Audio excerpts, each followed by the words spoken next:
Good afternoon and welcome.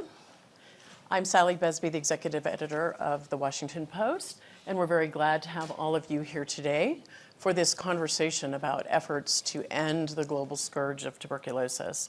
Specifically today, we're going to focus very much on efforts to ramp up the development of safe and effective new vaccines and how that might help in the fight against tuberculosis. We're going to start with some comments, some brief opening remarks from the Minister of Health of India, Minister Mansukh Mandaviya. Sir, if you would get us going. Thank you. Thank you. Excellencies, esteemed guests and friends, tuberculosis has caused 1.6 million deaths globally in 2021, making it the worst leading cause of death from infectious disease before COVID-19 surpassed it. Under the visionary leadership of our Honorable Prime Minister, India has been at the forefront of fight tuberculosis globally. Our commitment is reiterated by the fact that we have advanced the SDG goals related to TB by 5 years, that is by 2025. TB affects millions of lives, and its management is specifically close to my heart. Being the chair of the Stop TB Partnership Board, I also have additional responsibility towards TB management efforts globally.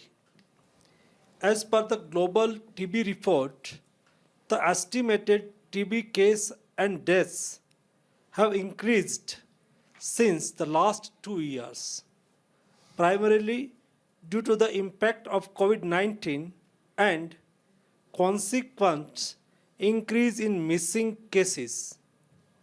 Most high-burden countries are trying their best to recover from this challenge, and India's efforts could be an example for wider emulation across the world. We have taken several initiatives to intensify case finding, ensure medicine supply, including teleconsultation service to every TB patient.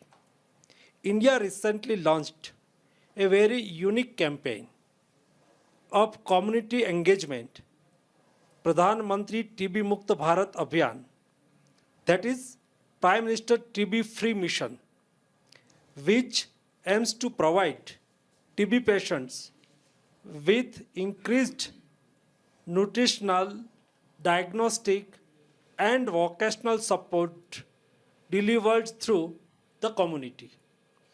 This initiative has already seen over 50,000 Nikshay Mitra, community volunteers and donors, adopting over 1.3 million TB patients, just as vaccines were a game changer in the battle against COVID-19.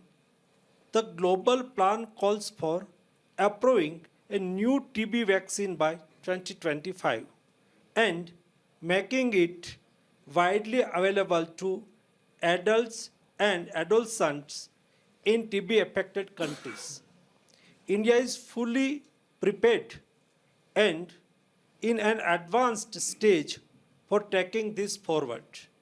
Friends, it is important to ensure that we collaborate globally and ensure that innovations in surveillance, supported by technology tools, novel diagnostic, and drugs, become accessible to every country in its fight against tuberculosis.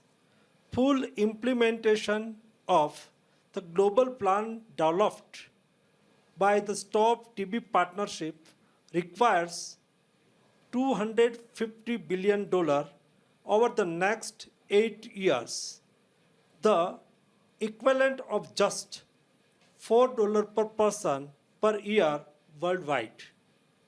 And full implementation of the global plan would deliver an economic return of $40 for every dollar invested. World at large needs to ensure that sufficient funds are made available for the initiative. Since if we do not invest to end TB, now we end up paying a much higher price later. I am confident that the approach envisaged and present strategies to address tuberculosis will lead required success and a global level consortium efforts can ensure TB-free world. Thank you. Thank you very much. Thank you so much, Minister. We appreciate that. Joining me also today on the panel, we have a very esteemed group of scientists and world leaders. Dr. Tedros Ghebreyesus, the Director General of the World Health Organization. Thank you for joining us, sir. The Honorable Gloria Arroyo, the Deputy Speaker of the Philippines and former President of the Philippines. Jeremy Farrar, the Director of the Wellcome Trust and soon to become the Chief Scientist at the World Health Organization. And Peter Sands, the Executive Director of the Global Fund to Fight AIDS, Tuberculosis, and Malaria. Done so much, obviously, in this area. I'd like to open just by asking each of you to provide brief introductory remarks about today's topic.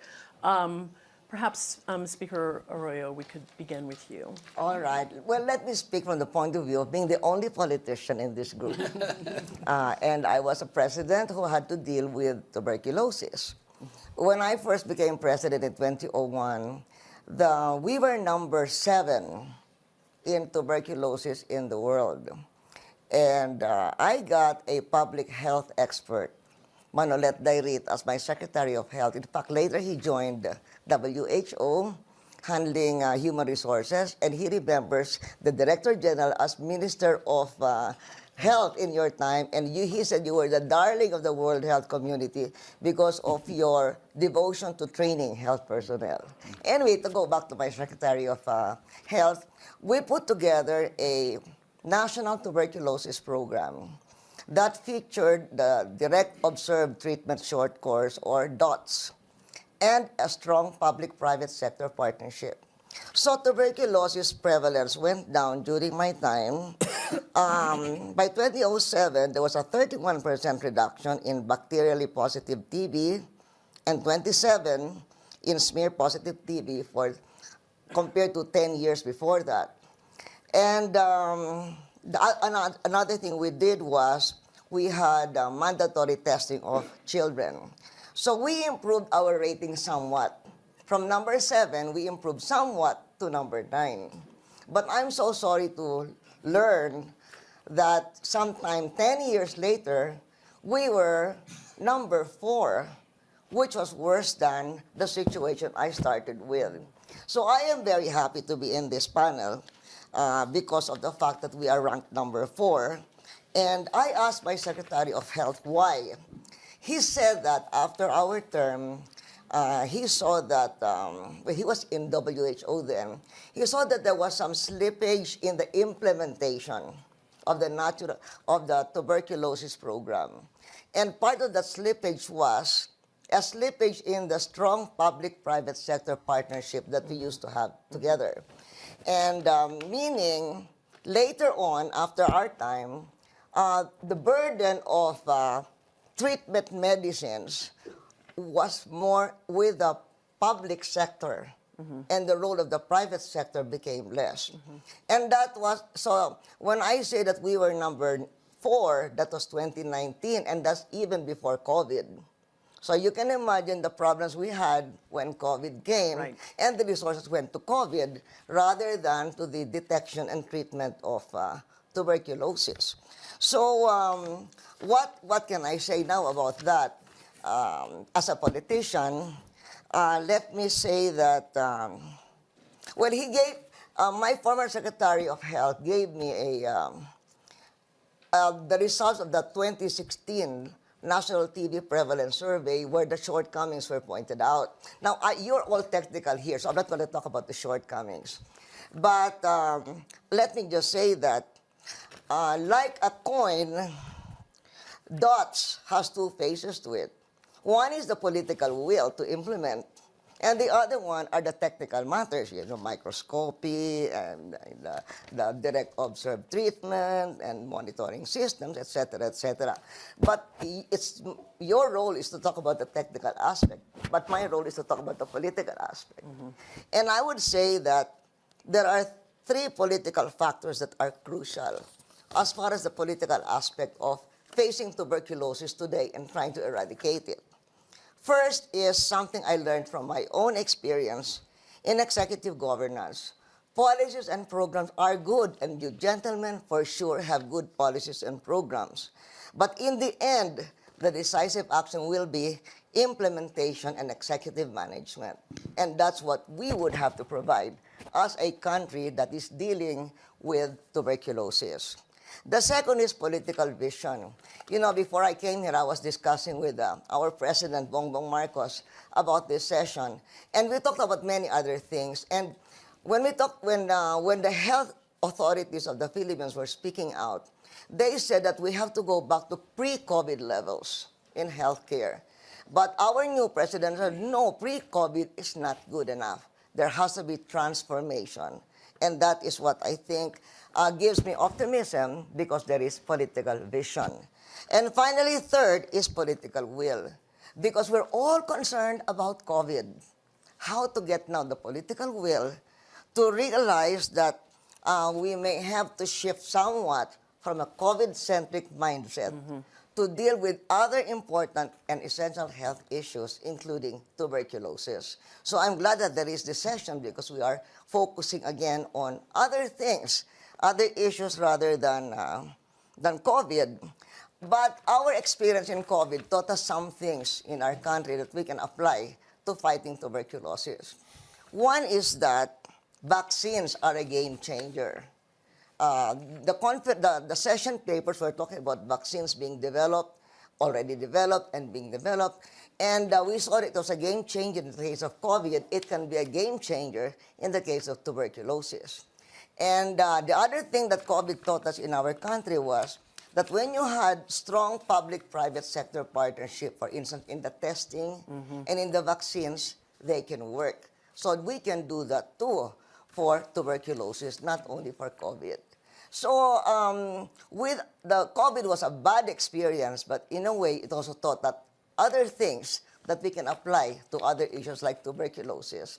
And now, as you say, I was president then, many years ago. Now, I am a humble congresswoman, but I'm very inspired that since we are giving attention again to tuberculosis, I certainly would like to be able to experiment or to model testing and vaccines in my own constituency with the help of WHO and the NGOs that are fighting tuberculosis. Thank you so much, ma'am.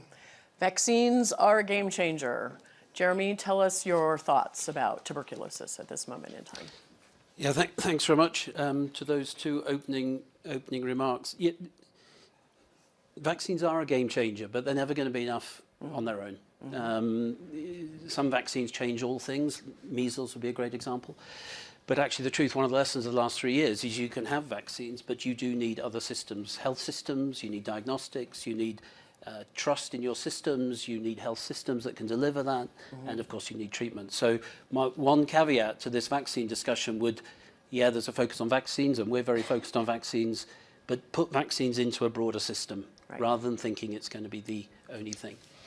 We were last I was here at sort of snowy Davos in, I think, January 2020. Look how the world has changed since then. Of course, we've had COVID and the pandemic. We have war in Europe. We have war in Ethiopia. The disruption, the debt crisis that's going to come, inflation, etc. There does have to be, and this is, I think, one of the crucial elements of coming to Davos, is to also inject some realistic hope of where you can make a difference. And I would say that for the first time in my career, which as a clinician, 20 years living in Vietnam, being a young doctor in London at the start of the HIV epidemic, this is the first time in my career when I felt that within this decade, we could make a real change to tuberculosis. And that's because of advancing in science that's been supported and invested in by a number of different places over many years, by the progress we've made in science over the last 3 years through COVID, and because I think with the coming of a greater appreciation of the importance of diagnostic testing, the surveillance systems that WHO, Global Fund, national governments put in place to allow you to know more people have TB, and the ability then to make the science work for us on vaccines. But don't wait for vaccines. I don't know when we're going to have a vaccine. Don't wait for vaccines to do the things that we already know work, and double down on those, as we heard from the Honourable Minister from India. Vaccines will be a game changer, but only when they're integrated into everything else. Okay, excellent. Peter, your thoughts before we dive into questions? I'm going to start by saying collectively, I think we should be a little embarrassed or ashamed about where we are with TB. This is a disease that's been around for a very long time, that we've proven that we can eliminate as a public health threat in virtually all the richest countries in the world. And yet we allow millions of people to be sick and die, continuing. And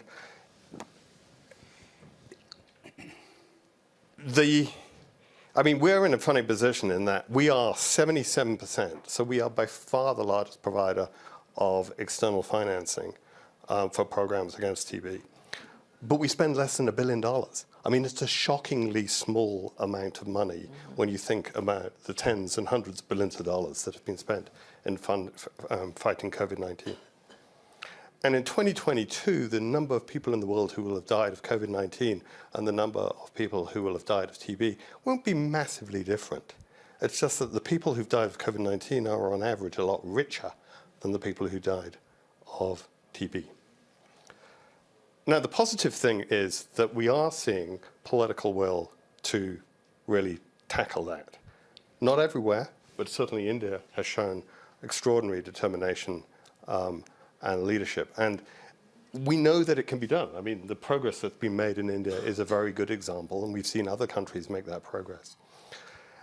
And we also know, as Jeremy said, is that we have a new generation of tools, the prospect of a vaccine, we have better diagnostics, we have already got better treatments for drug-resistant TB that will enable us to do the job more efficiently.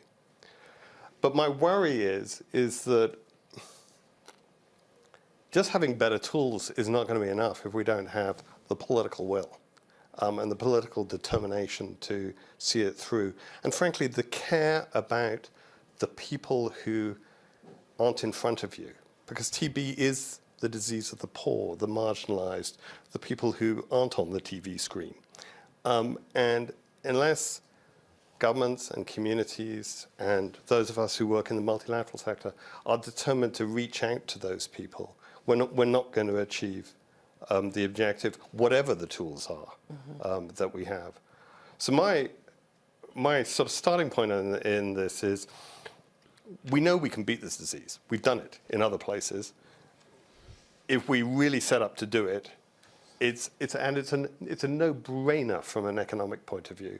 It's also a no-brainer from a pandemic preparedness point of view, because the things you need to put in place, the diagnostic infrastructure, the community systems and outreach, the treatment protocols, the ability to actually support adherence to treatment, are the kind of infrastructure and capacities that you want to deal with any new respiratory infection. In fact, one of the problems we had in the COVID was that a lot of the TB infrastructure got repurposed for COVID.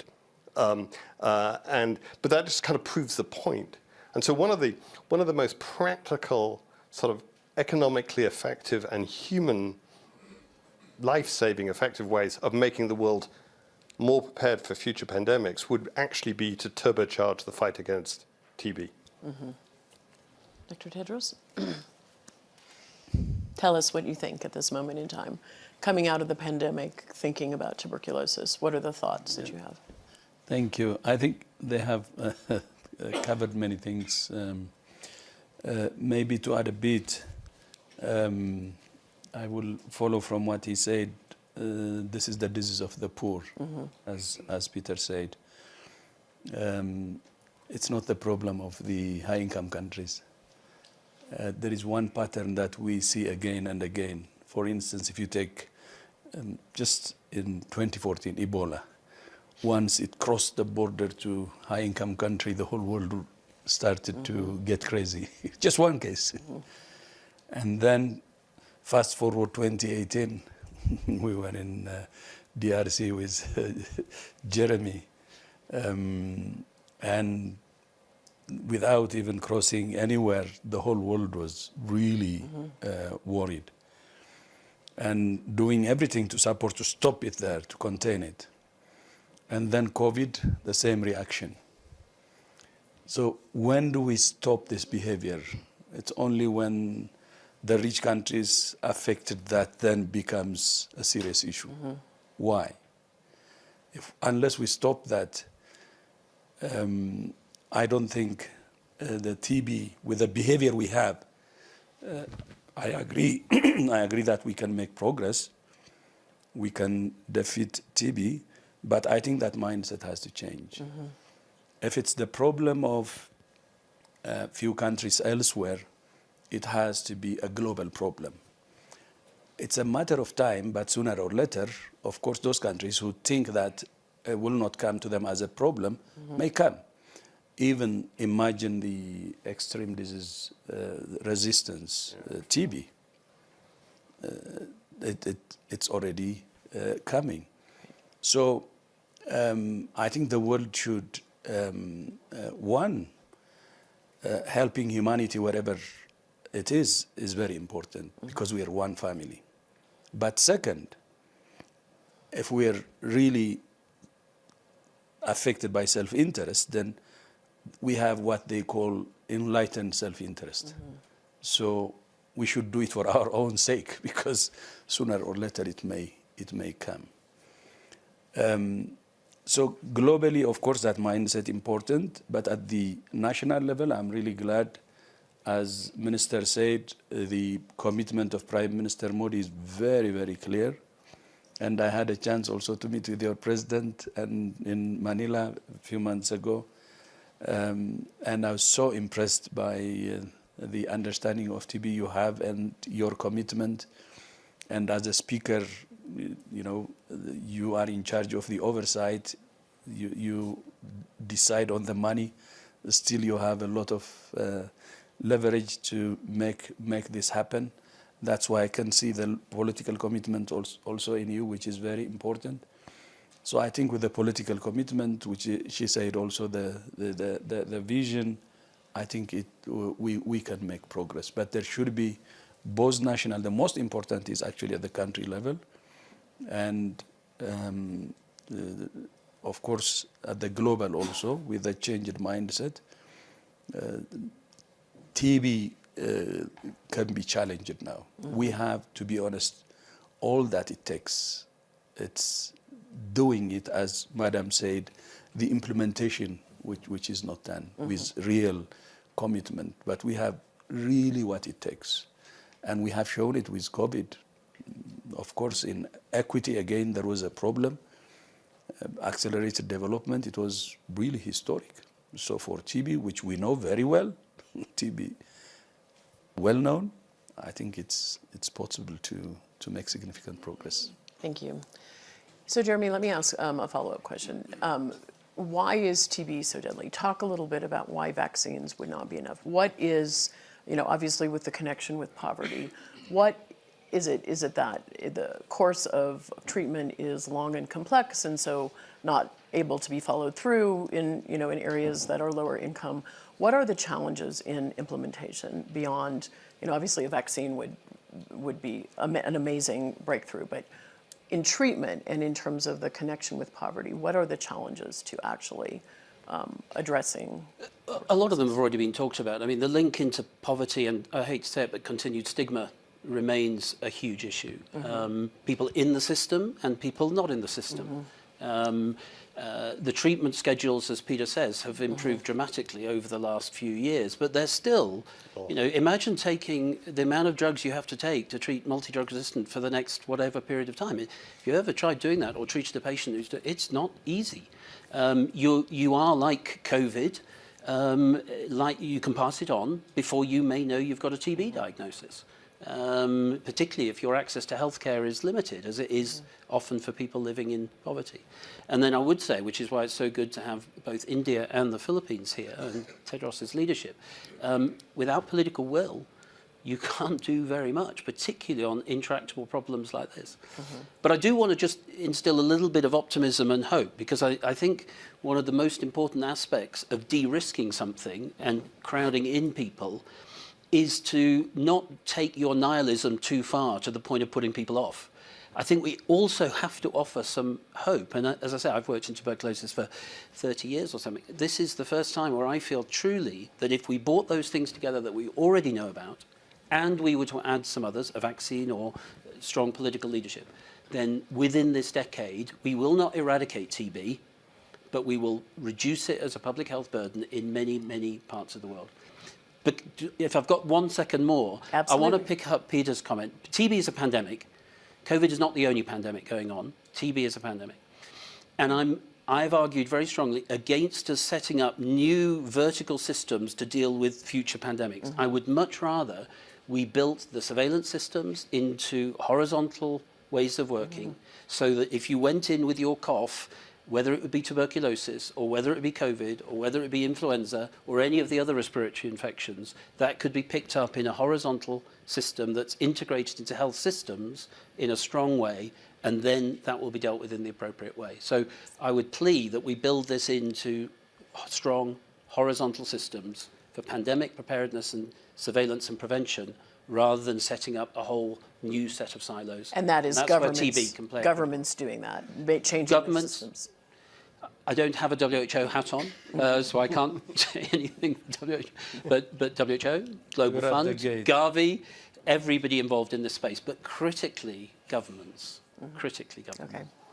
So Peter, you're on the front lines of funding in this area and the thinking around funding. And the words creating that political will have been spoken by almost everyone. And so how do you actually do that? How do you convince rich nations to care about something that's affecting, you know, more low-income nations? There was a reason that rich nations found that political will around COVID-19, because it was scaring them. And this perhaps doesn't scare them as immediately or viscerally. So how do you create that political will? I don't think there's a single strategy, but the most important political will, as has been stressed before, is the political leadership in a country like the Philippines, in a country like India and Bangladesh and Indonesia, in all the places where TB is. Because without that domestic political leadership, you're not going to win. It's not going to be done from outside. In terms of political will in the rich countries in the world where it is no longer a public health threat, but where the money is going to come from for interventions like the Global Fund, well, A, showing them the numbers and saying, actually, you've got a pandemic going on here, which you're resourcing at a tiny, tiny fraction. You know, what's the moral argument here? Are those people dying not worth the money in the same way? A second is to use and you referred to it a bit, Tedros, the fear strategy. The reality is that the nasty forms of TB, MDR TB or XDR, extensively drug-resistant TB, have fatality rates that make COVID look very mild indeed. I mean, the fatality rates on XDR are sort of 40, 50%. And even if you get XDR TB in the richest countries in the world, you are still far more likely to die than if you got COVID, because it's a very, very difficult thing to treat. Now, so far, we've been relatively fortunate that the transmissibility of these forms of TB is nothing like as high as it is for COVID. But as we've learnt with COVID, you can't count on these things being the same forever, right? If we got a more transmissible version of XDR-TB, your job, Tedros, would get extremely difficult because it's a very, very nasty disease. And we're kind of playing with fire a bit. With drug-resistant TB, about a third of the people who get it get diagnosed and treated, and most of the others die. And so we're allowing this thing that is an extremely nasty disease to be happening in the world, and we're just not really grappling with it. And that would be my message to the rich countries. If you're worried about health security, you got to be looking at this one. You've really got to be looking at this one. And then there's another, because we're at Davos and the private sector, there's a very simple argument for anybody who employs a lot of people in those parts of the world where TB is highly prevalent, which is that you are losing a lot of employee time every year. I can guarantee you, and there are companies like Anglo American who've done the work and know exactly how much they were losing, because you lose people for 6-9 months, and that's if they get better. And it's a very cost-effective intervention to do workplace TB programs, where you screen people and you provide them the support in the workplace around treatment, and it just works as an economic equation, if nothing else.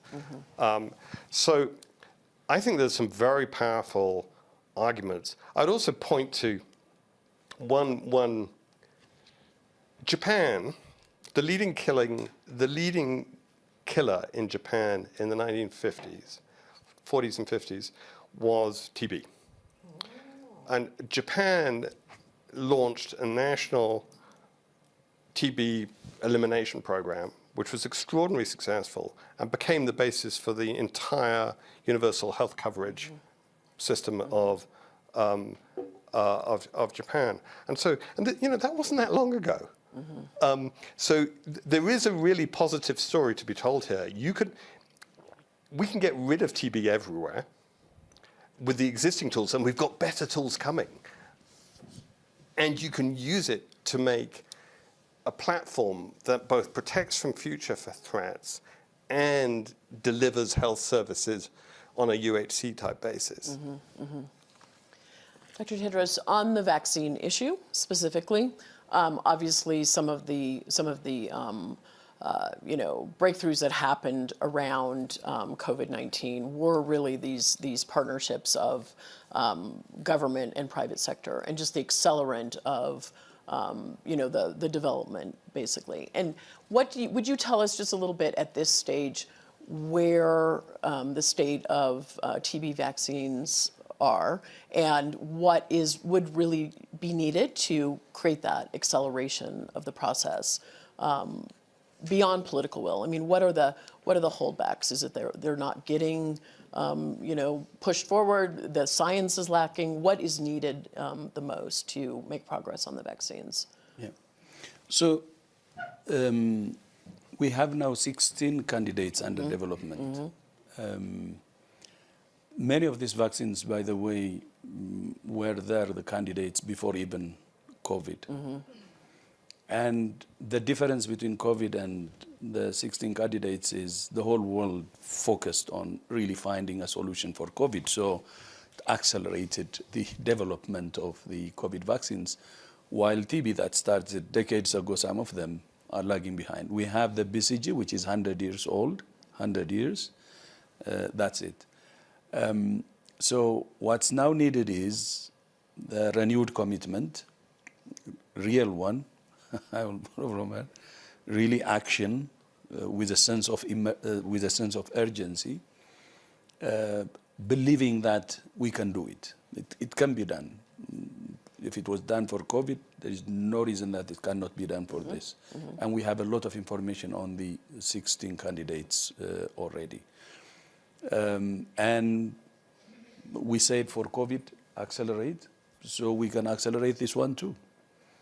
And countries, high burden countries, can take the lead, by the way. Thank you so much for your candor.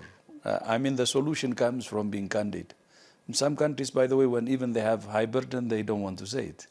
And I was very glad to say, okay, it became back, even the current situation in your country is back to the level that you received it as president.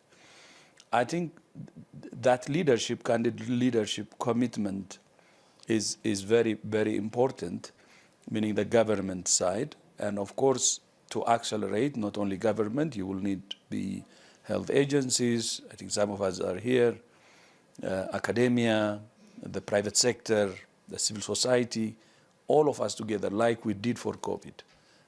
If we can use the lessons that we have learned there to accelerate, it's doable.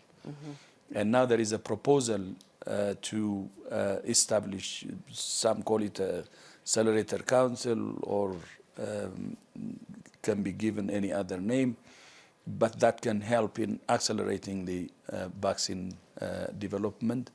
And we have Philippines and India here. India especially, we are fortunate since they are the G20 president, the current. I think your leadership, as you have said, as you have shown now, and I know Prime Minister Modi's commitment, if we can use the opportunity of India G20 president, I think we can make good progress even this year.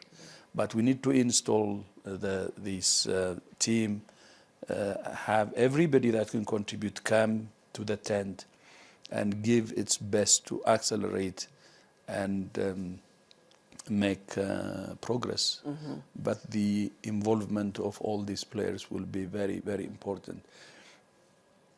Speaker Arroyo, during the pandemic of COVID-19, it was very obvious to the world the economic impact of a pandemic, right? And I'm curious, we've talked here about obviously the health impacts of TB not being eradicated. We've talked about the social impacts of that. Can you talk a little bit for a country like the Philippines, the economic impact, just the stress on the system, and does it suppress economic growth in your country? Is it a problem in that way? Well, certainly, Peter was talking about the lost manpower, because the system that we nationalized was the DOTS. It's a 6-month treatment. Yep. But for 6 months, if he gets well, then the person can't work. So the more people, the more prevalent is tuberculosis, the more prevalent is the loss of jobs and employment, because they have to be home during the treatment. They cannot be going to office or to the factory or to the farm during the treatment. Very big loss. We're almost out of time, but I wanted to, before we end, just essentially kind of go around to the public health officials on this panel and talk just a little bit about, what is the one thing that you think is most needed to accelerate vaccine development? I mean, if we're trying to take takeaways from this panel, and we know this is a very complex disease, as we talked about, with a multitude of factors that need to go the right way. But on the vaccine issue, what is the thing, we'll just kind of go around here, that is most, you're going to start, most needed to accelerate the development of vaccines? Hope. TB has been the most nihilistic of the three diseases in my career, at least. We've had catalytic moments in malaria with bed nets and with artemisinin combination therapies. In HIV, when I started a career, there were no antiretroviral drugs. There are now. TB has not had that catalytic moment. Okay. And I think hope is the biggest way of de-risking things. Okay. People will crowd in if they can see some success. Belief that it can be beaten. It can be done. Okay. Peter? Well, there's been a lot of discussion in the global health community and G20 about the 100 days mission, right? About being able, when we have a new pathogen, to be able to produce a vaccine within 100 days. Well, why wait for a theoretical new pathogen? Why not apply all the things we're thinking about to accelerate that process to this pathogen that is killing so many people now? Why don't we take a TB vaccine as a test case of how rapidly we could actually bring something to the people who need it, and be really ambitious about it? All right. Director General Tedros? I ask India to champion this as G20 and make it a big issue at the G20. All these things we're asking, whether 100-day mission and so on, I think can happen. Okay, all right, okay. So I am going to thank all of our panelists for this session and for giving us your ideas on what is needed in the future. We are actually going to, and also want to thank the audience for being here, both in the room and live stream, for listening to this and thinking about this issue. We're going to actually end with some remarks by Dr. Shyam, Bishen, the head of Health and Healthcare for the World Economic Forum, who's going to give us some closing remarks on his thoughts on tuberculosis. Thank you. Thanks, Sally. You thank everyone, so I want to thank you. What a great job moderating this session. And I want to thank the esteemed speakers here. It's been a really eye-opening discussion. In this day and age, as Peter was saying, 10 million people in 2021 got sick of TB. More than 1 million people, close to 1.5 million people died. That's a shame on all of us. That doesn't need to happen. So that's clearly an area where we need to work, and we need to work harder. We need to come up with, obviously, a vaccine will be great, but we don't need to wait for that. There are some tools available. We want to make sure that, the 16 vaccines that Dr. Tedros mentioned that are in pipeline, they have funding available, they have financing available to get developed, to go through the clinical trials, get registered, which costs millions of dollars. Several $100 million. So we want to make sure that that happens, and we have a way to bring public and private sector together, and that's why we are here at WEF in Davos, to make sure that our partners, WEF partners, public partners come together with private partners and form this coalition to fund this development. Along with that, obviously we are working on health system strengthening, health system sustainability and resilience, so that when the vaccine is there is a way to deliver those. The other two areas that I would like to mention here are, one is vaccine manufacturing. We want to make sure that there is regionalized vaccine manufacturing. There is manufacturing in other parts of the world, not just in the US and Europe and India and China, but also in Africa and other parts of the world, that if a vaccine comes through, I know it will, when it comes through, we are able to manufacture it in different parts of the world. That's one part. The other one is we are working very closely with Africa CDC on pathogen surveillance. Jeremy knows that. He's part of that discussion, where we are monitoring, we come up with a system where we have a federated data system. We have a good pathogen genomic surveillance, so that if a new pathogen appears, you are able to identify it and come up with the medical countermeasures quickly. So without taking too much of your time, I know we are out of it. I just wanted to thank all of you for being here and participating in this. We look forward to working with both with the government, with India, with Philippines, with NGOs, with Peter's organization, as well as WHO and private sector to help develop these vaccines we are talking about. Thank you. Thanks, everyone. Thank you very much.